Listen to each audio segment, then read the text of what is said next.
I'm Sawyer, a graphic designer learning UI UX design from the ground up with an AI panel as my mentor.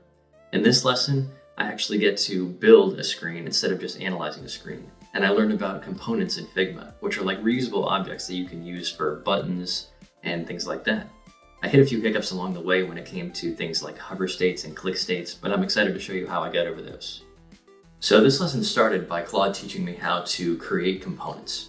In this case, I made a button just called button, named the property state, and then made different versions of the button for things like hover state and clicked and disabled. It gave me an additional challenge in building a little toggleable checkbox, so I did that as well.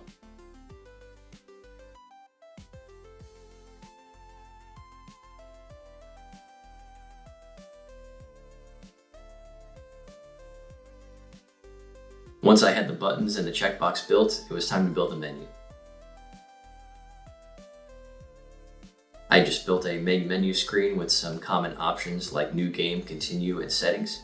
I wanted to do continue so that I would have a chance to use the disabled state of the button, because usually when you start a game, if you don't have progress already, the continue button will be grayed out.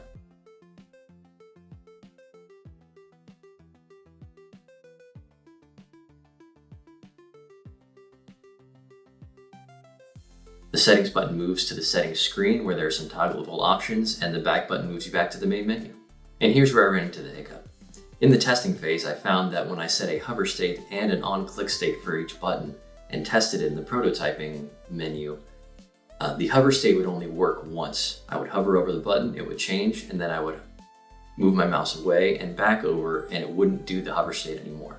The click interaction still worked, and that click could still take me to another page, but the hover state would only work once.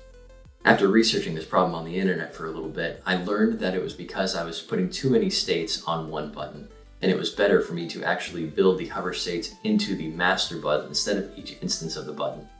The end result is fairly basic, but it works, and the lessons that I'm learning here are the building blocks for bigger and better things.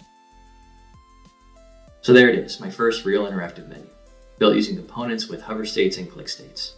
My biggest takeaway from this lesson would be how ideal it is to use components in a document like this, where you can have multiple instances of something like a button, so you can change it once and it changes across the whole document.